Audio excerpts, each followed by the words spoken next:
Ah la vache, comment je vais parler de ce film?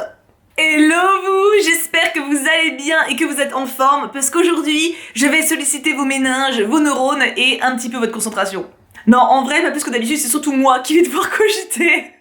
Aujourd'hui, je vous parle de Annette, de Léos Carax, qui est le dernier film que j'ai vu au cinéma et qui m'a complètement retourné la gueule. Voilà, je suis un peu vulgaire, mais il faut dire les termes à un moment. Je tourne cette vidéo le lendemain du visionnage, je l'aurais bien tournée tout de suite après, genre en revenant du ciné parce que je suis rentrée vers 16h30, vous en foutez mais je le dis quand même, mais comme j'ai beaucoup pleuré à la fin du film, j'avais très mal à la tête et j'étais très fatiguée, donc je me suis dit que ça allait me laisser le temps de décanter tout ça, de pouvoir en parler froidement, etc. Alors, c'est pas totalement froid, mais je vais quand même tenter. Cette vidéo ne va pas spoiler, donc ça va être d'autant plus compliqué parce que j'aime le challenge. Pour le synopsis du film, ma foi, c'est assez simple, en tout cas dans les grandes lignes si on reste sur la superficialité du truc. C'est une histoire d'amour entre Henri, qui est un comédien avec un humour quand même très noir, qui est très connu, et Anne, qui est une chanteuse d'opéra, très pure, très douce, très connue aussi. Voilà, donc c'est deux célébrités qui sortent ensemble, qui s'aiment et qui mettent au monde un bébé qui s'appelle Annette, d'où le titre du film. Voilà, ça c'est vraiment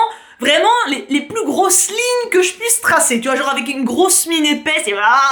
Alors c'est un film musical, mais si vous y allez en vous attendant à avoir un truc du genre, je ne sais pas, Les Demoiselles de Rochefort, Les Parapluies de Cherbourg, pourquoi je cite que des films de Jacques Demy, Les Misérables, La La Land, Greatest Showman, oh là là là là là là là, mes enfants vous allez être déçus. Alors c'est un film musical dans le sens où il y a des chansons, mais comment dire, c'est pas vraiment grand public comme type de chanson. Et c'est le moins qu'on puisse dire. Alors pourquoi ce film a chambouillouté un petit peu la tronche?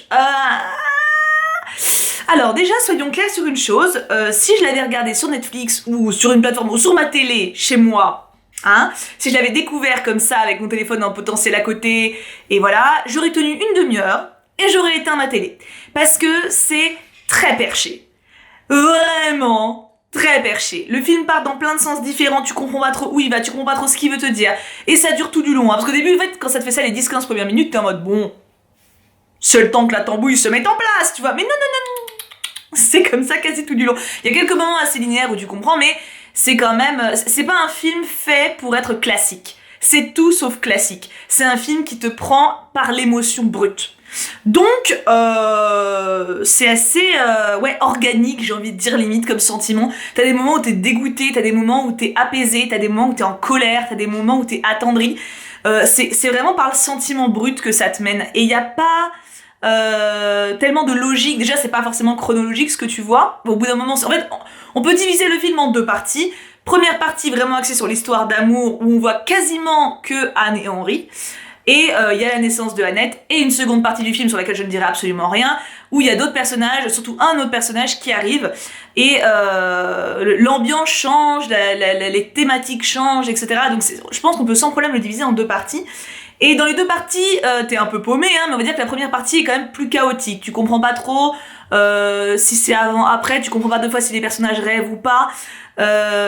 Pour la seconde partie, c'est plus linéaire quand même. On est vraiment dans quelque chose de beaucoup plus linéaire. Et ça fait pas de mal de reposer un petit peu le cerveau. Alors j'ai été assez étonnée parce que honnêtement la première partie donc qui est plus chaotique, qui est beaucoup plus comment dire ça, chelou, hein, voilà, non mais soyons trivial, chelou. Je m'attendais vraiment à ce que des gens quittent la salle. Honnêtement moi je suis restée, pourquoi? Bah déjà parce que je suis là, j'y reste, hein, j'ai envie de dire, c'est le but, c'est de découvrir des films, et parce que l'esthétique du film est absolument à tomber.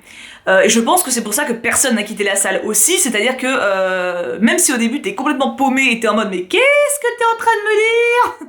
Film, qu'est-ce que tu me fais là? Pourquoi? Tu restes parce que putain c'est beau sa mère. Ah mais tu vois la beauté? Le film il est là. Ça c'est la beauté normale, tu sais, le film il est là, il est oufissime. Incroyablement beau. Putain, le réalisateur, il s'est grave pris la tête. C'est sublime.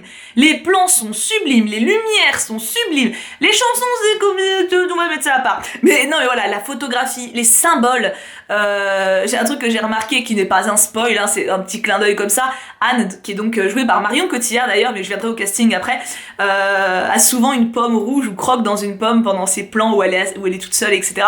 Il y a une belle métaphore du côté pureté qui s'encanaille un petit peu, le côté Blanche-Neige évidemment, enfin voilà. De toute façon, Anne, c'est un peu le perso pur, tandis que Henry, joué par Adam Driver, c'est plutôt le côté sombre. Hein, voilà, on va pas... Ça, rien qu'avec la bande-annonce, tu le vois tout de suite, hein, c'est pas... Voilà, pas besoin d'avoir fait des études d'analyse pour ça. Mais du coup, voilà, donc en fait, l'esthétique du film est à tomber par terre. Et honnêtement, au début, j'étais assez dérangée. J'ai très rapidement été dérangée par le film, hein. C'est... Rien que les chansons, d'ailleurs, parce que je les ai réécoutées depuis... Enfin, certaines. Justement, il y en a certaines que je réécoute avec plaisir, que je réécoute, parce qu'elle m'obsède un petit peu. Il y en a d'autres, des fois, du coup, tu sais, c'est sur Spotify, la playlist, elle succède toute seule. Et quand j'arrive à d'autres morceaux, des fois, j'ai l'impression que les notes, elles descendent. Et c'est très perturbant pour l'oreille, et c'est très perturbant aussi quand tu regardes le film. Donc c'est très spécial. Les chansons sont très spéciales, c'est vraiment pas un truc... À part la chanson, il y a une chanson avec les paroles qui reviennent en boucle, forcément celle-là reste bien en tête. Sinon, honnêtement, les chansons, c'est plus vraiment pour te faire ressentir quelque chose pendant le film, limite accentuer le malaise, que vraiment un truc que tu vas me mener après en sortant, tu vois. La chanson qui va te rester dans la tête, c'est la chanson du couple. Il y a une phrase en même temps, elle est répétée en boucle, donc forcément elle va te rester dans la tête, c'est obligé, mais elle reste, hein. Oh putain, qu'est-ce qu'elle reste. Donc voilà, il y a de très beaux moments chantés, je pense à la chanson finale, qui m'a fait chialer, oui, parce que j'ai chialé ma race, hein, mais ça on en reparlera aussi. J'ai beaucoup de choses à vous dire. Ça va être très long comme vidéo, mais je vais essayer. Oh, j'ai besoin parce que c'est très fort comme film. Donc la fin m'a fait chialer ma race, c'est une chanson qui est ouf.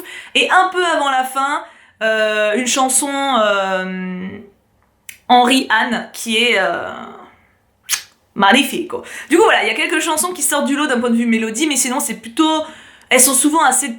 Pas désagréables, pas dérangeantes, mais pas loin, tu vois, c'est spécial, voilà, on va rester sur le thème, c'est spécial. Par rapport aux chansons, il faut préciser quand même que c'est que du live, c'est-à-dire que c'est un peu comme Les Misérables, les acteurs chantent sur scène, ce que moi je ne savais pas, ça j'ai regardé en rentrant parce que j'étais partagée parce qu'il y a des chansons où tu l'entends que c'est sur scène et d'autres chansons où c'est tellement pro que t'as l'impression que c'est en studio et en fait tout est sur scène. Donc il y a Adam Driver qui chante bien, alors il a pas une voix incroyable mais il fait le taf. Par contre putain, Marion Cotillard, je savais pas que c'est une chanteuse d'opéra moi, mais elle a une voix mais... What? Ah non mais j'étais choquée, je me suis même demandé si elle s'était fait doubler. Et non, et en plus en live, pas en studio, putain, ah si, franchement, rien à redire, c'est absolument incroyable. Bref, recentrons-nous, quoique je n'étais pas trop décentrée, hein. Je rajoute du coup au casting que j'ai déjà mentionné le chef d'orchestre, qui est joué par Simon Helberg, qu'on voit quand même pas mal, surtout en deuxième partie du film, pour le coup, dans le premier on le mentionne surtout, dans le second il est beaucoup plus actif. Et c'est drôle, c'est l'acteur qui joue dans Big Bang Theory et qu'on a également vu dans un film sur Amazon Prime ensemble sur Twitch pour ceux qui font les lundis ciné avec moi. Et j'ai trouvé ça trop drôle de le revoir du coup 2 fois en peu de temps. Et j'adore ce mec, j'adore ce gars. Il a d'ailleurs un plan dans la deuxième partie que je trouve astronomiquement génial. Il y a trop de plans qui sont vraiment magnifiques, mais bon, je veux pas risquer d'en spoiler d'autres, donc celui-là au moins il y a rien de grave au niveau de l'action, il se passe rien au niveau de l'action, donc je peux vous le dire. En gros, il parle à la caméra, genre comme vous, là, moi, tu vois, il nous parle, et la caméra, en fait, il est en train de faire chef d'orchestre à ce moment-là, et en fait, la caméra, donc il nous parle, et en fait, le moment où la musique s'envole, il fait excusez-moi, donc la caméra fait un tour complet autour de lui, et revient devant pour qu'il reprenne sa discussion quand la musique est plus calme et repart quand ça repart. Et ça fait ça, je crois, 2 ou 3 fois de suite en un plan. C'est un plan séquence et c'est sublime. Enfin, ce moment-là, j'étais en mode waouh. Et t'as que des trucs comme ça. Le film est vraiment super bien réalisé. C'est le réal, tu sens qu'il s'est fait plaisir et putain, c'est bon quoi. Vraiment, c'est waouh. Quant au jeu d'acteurs, je les ai trouvés vraiment. Je vais parler des 3 principalement, même s'il y en a d'autres. C'est quasiment eux 3 qu'on voit. Hein. Les autres sont vraiment plus figurants. Adam Driver est excellentissime. Alors le film a été nominé au Festival de Cannes et je crois qu'il y a eu des récompenses. Je sais plus qui, mais il me semble qu'il y en a un qui a gagné quelque chose. Et en tout cas, il a été nominé dans plusieurs catégories, ça ne m'étonne pas. Je sais plus qui a gagné, mais Adam Driver mériterait clairement quelque chose. Il m'a bluffé. Il m'a fait peur à plein de moments, mais pas peur en mode c'est un grand méchant, genre le gars dans Star Wars, tu vois. Peur dans son humanité. Il y a des moments où je peux pas dire, mais il représente tout ce qui me fait peur chez un être humain en fait. Et d'autres moments où je l'aime. Et putain, cette espèce de tu sais, d'équilibre entre la peur et l'amour, et il a trop bien joué. Et je pense que ça a dû être super dur de jouer un rôle pareil, parce que bah tu dois incarner quelqu'un de compliqué, on va dire. Voilà, je veux pas spoiler, mais il a énormément de mérite. Parce que Marion Cotillard joue extrêmement bien. Mais elle joue quelqu'un de foncièrement gentil, doux, on va dire. C'est un peu comme si tu joues Blanche-Neige. Je trouve pour moi que tu as plus de facilité à jouer un personnage doux et accommodant qu'un personnage qui trahit tes principes, on va dire. Même si je connais pas les principes d'Adam Driver, mais j'imagine un peu, tu vois. Ou en tout cas qui te fait sortir un peu de toi-même. Et Marion Cotillard est excellente, encore une fois, elle a une voix, putain, elle m'a bluffée, et elle incarne très très bien son personnage, mais Adam Driver m'a un peu plus remué les tripes, on va dire. Même si le rôle de Marion Cotillard, honnêtement, son personnage a un peu deux phases, un peu également, et m'a plus marqué que j'aurais pu le penser au début. Au début, en la voyant, je me suis dit, ouais, bon, vas-y, c'est une Blanche-Neige, c'est une douce, c'est une mignonne, et en fait, il y a plus de profondeur que ça, et elle la joue très très bien. J'ai beaucoup aimé, j'ai vraiment beaucoup aimé. Et le chef d'orchestre, en fait, il y a trop de scènes dont j'ai envie de vous parler, mais je risque de vous spoil, donc je vais juste donner des indications, comme ça ceux qui ont vu le film vont se représenter, ou alors parler de choses qui n'ont pas d'importance. Il y a une scène dans la deuxième partie du film entre le chef d'orchestre et Henry, et les deux personnages, donc le chef d'orchestre, donc l'acteur, est assez petit, assez mince, assez fluet, tandis que Adam Driver, donc Henry, est quand même très grand, très massif. Sa taille, d'ailleurs, a de nombreuses fois mis en avant dans le film. Il y a un moment où il est avec Anne, et ils sont amoureux, et il met ses mains sur les épaules, et tu vois que sa main englobe totalement son épaule, tellement elle est beaucoup plus petite que lui. Et c'est un moment mignon, mais qui montre quand même sa supériorité physique à ce moment-là. Et c'est super bien dosé. Pareil, donc dans la deuxième partie, il y a ce moment entre le chef d'orchestre et Henry, où il se tourne autour, et une espèce de pas de chorégraphie, mais de dialogue et fuite en même temps, qui est... C'est vraiment, encore une fois je vais le redire, mais c'est super bien réalisé. Donc je pense avoir dit à peu près tout au niveau de la technique, en tout cas de ce qui m'a vraiment marqué. Enfin tout, non, on va dire que là, dites-vous bien qu'avec ce que je viens de dire, j'ai effleuré la surface de tout ce qu'il y a à dire. Vraiment, mais comme je veux pas vous spoiler, je veux vous donner envie d'y aller, et d'essayer de donner sa chance au film, parce que vraiment, je vous dis, au début, il peut désarçonner complètement, même au début, milieu, hein, mais il vaut la peine. Et pourquoi il vaut la peine? Pour les messages qu'il y a dedans. Putain, c'est complètement dingue. La fin, je l'ai pas vu venir. Évidemment, je vous en dirai absolument rien. Je la décante en deux. Il y a le moment, donc en fait les deux chansons dont je vous ai parlé, il y a le moment où Henry et Anne chantent, et après il y a le moment final, la chanson finale. J'ai commencé à avoir les larmes avec Henry et Anne qui chantent, parce que ça... Comment je pourrais dire ça sans spoiler?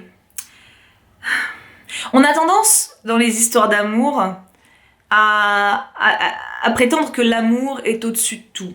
Que quand on aime, on peut tout pardonner, que quand on aime, on se rappelle toujours de l'autre avec tendresse, que... Tu vois, il y a cette espèce de côté justement dans les contes de fées, tu vois, où l'amour peut tout surmonter. Et je trouve que cette chanson, donc l'avant-dernière morale, on va dire, ancre vraiment ce film dans le réel et dénonce des choses graves. Je l'ai trouvée extrêmement pertinente, et elle m'a mis les larmes aux yeux. Ce qui m'a tuée, c'est la fin du film, pour laquelle évidemment je ne peux rien dire, mais qui met encore plus en avant des choses... Pouah. Alors, je pense qu'ils font écho à beaucoup, mais même si ça fait pas écho à votre situation, ça ne peut que faire écho à des choses que vous voyez ou entendez tous les jours, en fait. Il y a une énorme réflexion dans le film sur la parentalité. Oui, parce qu'ils ont une petite fille, donc Annette, dont j'ai pas parlé parce qu'en fait elle est pas mal mis en avant, mis en extérieur. Mais je peux rien dire, mais elle est au centre du film, et en même temps non. Démerdez-vous. mais du coup, voilà, la chanson de fin et une grosse partie du film, c'est une grosse réflexion sur la relation parent-enfant. Que pardonner, que accepter? Est-ce que des fois il faut effacer ses parents de sa vie pour avancer? Est-ce que des fois il faut les garder à l'intérieur et leur pardonner leurs erreurs? Je pense que c'est des questions qu'on peut tous se poser, avec plus ou moins de parties bien entendu, hein. Si vous avez des parents qui ont été absolument géniaux avec vous et que vous avez jamais eu aucun problème relationnel, ça fera pas écho à votre situation, et c'est tout ce que je vous souhaite. Mais ça fait poser la question par rapport à notre société en général, parce qu'on connaît tous, ou on a tous entendu parler d'enfants qui ont été maltraités, qui ont vécu des choses difficiles, dans des conditions qui ne devraient pas exister. Et moi, c'est ça qui m'a touchée, parce que pour le coup, autant j'ai eu des soucis avec mes parents à des époques, autant je les aime du fond du cœur et ils m'aiment aussi. Enfin voilà, c'est pas la même, c'est pas du tout le même truc. Hein. C'est un peu la même chose que la morale que je vous disais d'avant. On a tendance à toujours idéaliser beaucoup les relations parents-enfants, à dire que ce lien doit rester et que c'est parce que voilà, c'est tes parents, tu dois les aimer toute ta vie et inversement. Et en fait, j'ai aimé que le film déconstruise un peu cette idée-là. C'est génial. C'est juste... Je suis très très heureuse de l'avoir vu en salle parce qu'il fait partie... C'est marrant parce que souvent, je vais en salle pour voir un truc que je sais que ça va me plaire. Je prends pas trop de risques. Hein. Mais là, par exemple, ce film-là, je me suis dit, ouais, bah, je sais pas du tout de quoi ça cause, juste c'est musical, il y a un bon casting, on y va, tu vois.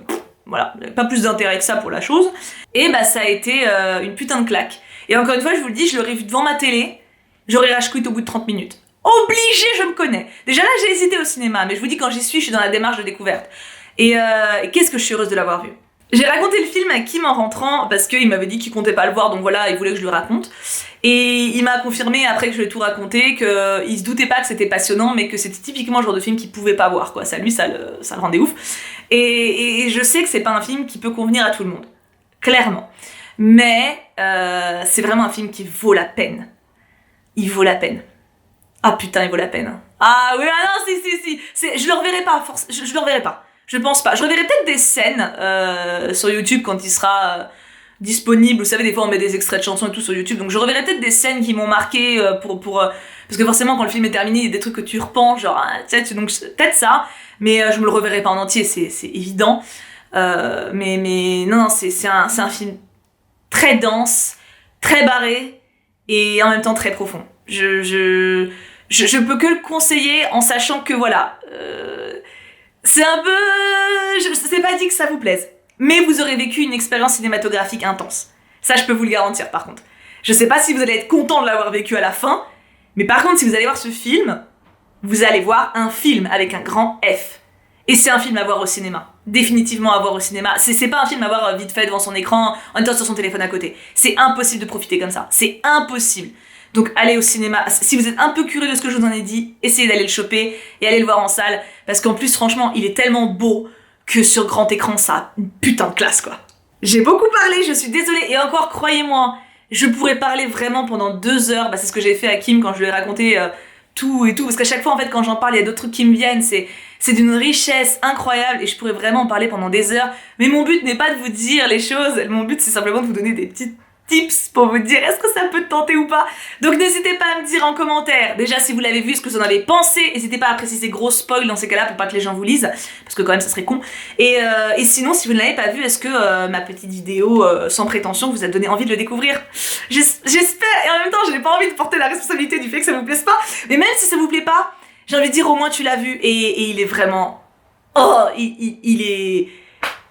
C'est un film quoi, c'est un putain de bon film. J'ai été très vulgaire dans cette vidéo, dis donc. Eh ben c'est pas bien Marilyn. Je vous laisse là du coup mes enfants, je vous fais plein de bisous. On se retrouve très vite pour une prochaine vidéo ou un stream. Et prenez bien soin de vous. Bisous bisous.